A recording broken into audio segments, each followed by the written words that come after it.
Hi, let's discuss a few simple things that will enable you to live a happy life. Broadly speaking, living happiness entails three levels. The first one is harmony. You achieve harmony when you are aware what the present moment requires of you and you are at a peace doing it. Even in the face of a difficult situation, you can be in harmony by bringing acceptance to it. Performing an action in a state of acceptance is not the same as resignation. It demands an active, not a passive response. So in a state of harmony, you take full responsibility for your state of being. Next level is when you are enjoying the moment without allowing the ego to lead you into craving or into figuring out what you can get from the moment. When you enjoy what you do, happiness becomes an active part of your being. Some of the happiest people are those who simply do what they most enjoy doing without wanting to achieve something from their pursuit. They can be anyone: doctors, teachers, engineers, artists, writers, or homemakers. And the third level is passion. Passion arises when you enjoy what you are doing and you have a goal to work toward. So passion empowers your happiness. By the way, if you haven't already subscribed to our channel, please do so now to keep receiving life's important advice. Thank you. Now, let me share some simple everyday means to live a life filled with happiness. The first one is breathe deeply, sleep well, eat healthily, and exercise regularly. Simple? Yes, easier said than done, but these are the four pillars on which the entire structure of your health, performance, and happiness rests. You know how to ensure each of these. Just do it. Second thing is manage your ego. The most important things to manage in life are said to be time, money, and energy. But mind you, managing the ego is more important. The ego continues to fool and prey upon even the brightest, who can manage all else. It plays tricks with you in the guise of your mind. So how do you manage the ego? You be absolutely authentic at all times to put a check on the ego. Remember the old adage, doing is never enough if you neglect being. You remember that. Never show off, become comfortable with who you are. The ego identifies itself with possessions. You won't find meaning if you keep running around looking for possessions to add meaning to your life. No. Because having will not make a difference. The ego, even more than having, is wanting. It will always leave you wanting. Don't let desires rule your life. The next thing is learn and grow. Life is an exercise in discovery and growth, way beyond books, degrees, or training. Shun dogma is worse than ignorance. Keep a childlike sense of wonder to learn and grow till your last breath. Next is rise above thought. Self-awareness is good, self-absorption is bad. Don't confuse the two. Don't get trapped into the activity of your mind. Your sense of self doesn't depend on it.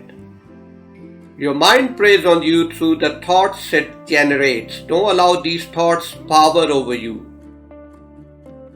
Yes, there is voice in your head, but learn to merely smile at the voice in your head, because mechanical thinking is bad. It's 95% repetitive, useless, and addictive. Don't dive in or get carried away by the contents of your thoughts. Be mindful of what you're thinking and you'll be able to direct your thinking as you wish. Then next, and very important, live in the present. The present moment, whether pleasant or difficult, is all you ever have. Is the field on which the game of life happens. Your relationship with the present, more than anything else under your control, determines the quality of your life. Withdraw attention from the past and future unless they are needed to deal with the present aspects of your situation. The pain that you create in the present is always some form of non-acceptance of what is. If you resist what is, you make the present moment into an enemy and create unhappiness.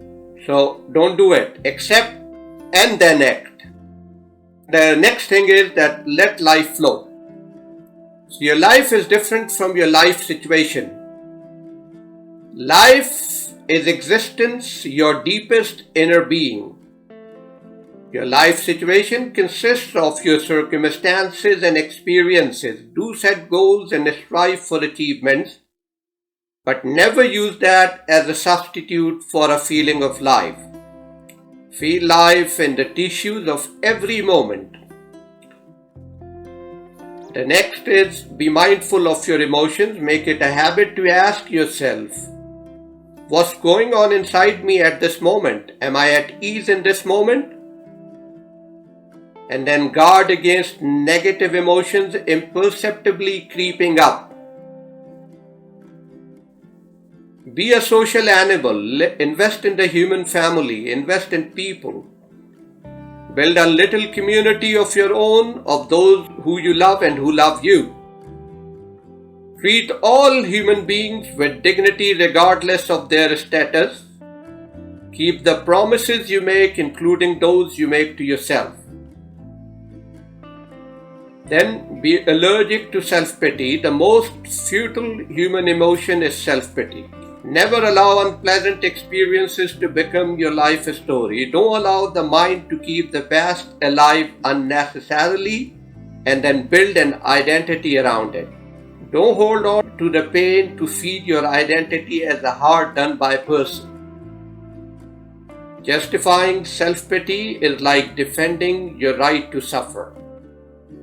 Don't defend your right to suffer. And then learn to forgive. When you don't forgive, your mind keeps holding on to a grievance pattern like blame, self-pity, or resentment that feeds negative emotions. Forgiveness is to relinquish your grievance and to let go of grief. Don't derive your sense of self from the past. Forgive and render the past powerless. The next is respect human tradition. Don't slight the human heritage. Believing or not believing is a personal choice, but absolutely dismissing thousands of years of wisdom as mere superstition and ignoring the greatest moral human achievements divests you of the perspective of human experience. Avoid I know the truth attitude and respect the complexity of existence. Then a simple one, create routine. Stable routines and reliable habits like sleeping or eating patterns go a long way in eliminating chaos and creating order in your life. And then a very important one, feel responsible for yourself. Treat yourself with compassion as someone you are responsible for. Simple things to do. Always choose what's truly good for you and not what you desire, like you would for your child.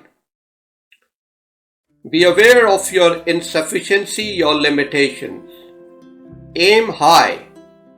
Always pay attention. Fix what you can fix. Don't neglect it. Next, don't follow without questioning. Be circumspect around collective wisdom. So many times, a whole people have adamantly refused to judge reality. Don't fall for clever presentation. Go look for the reality. Beware of the advertisements. And then value humility. Be humble.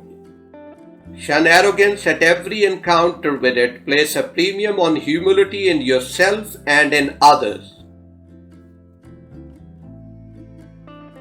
Find meaning. Don't follow blind impulses. Find meaning and purpose by controlling, structuring, and uniting your instincts.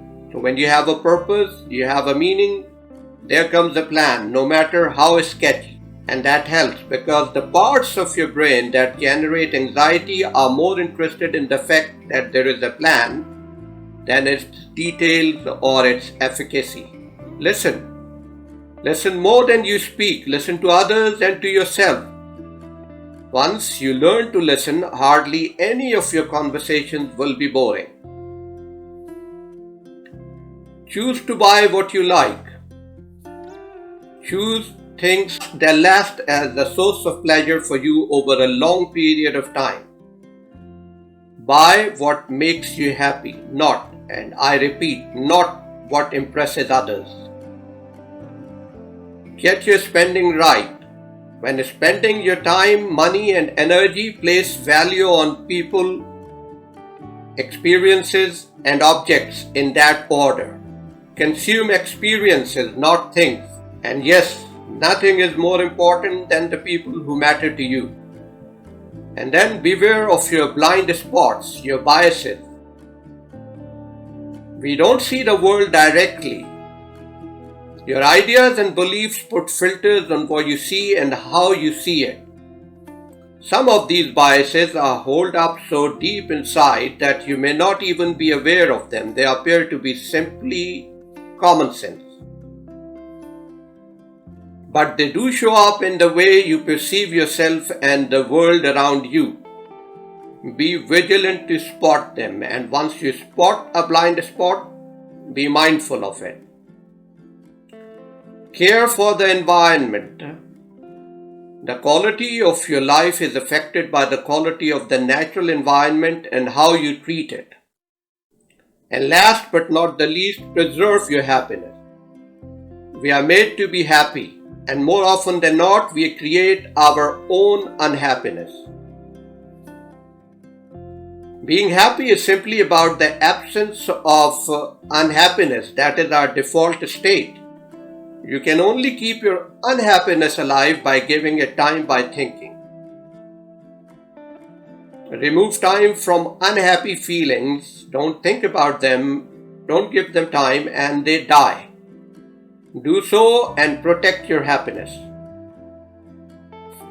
Finally, agreeing with what I said won't make a difference.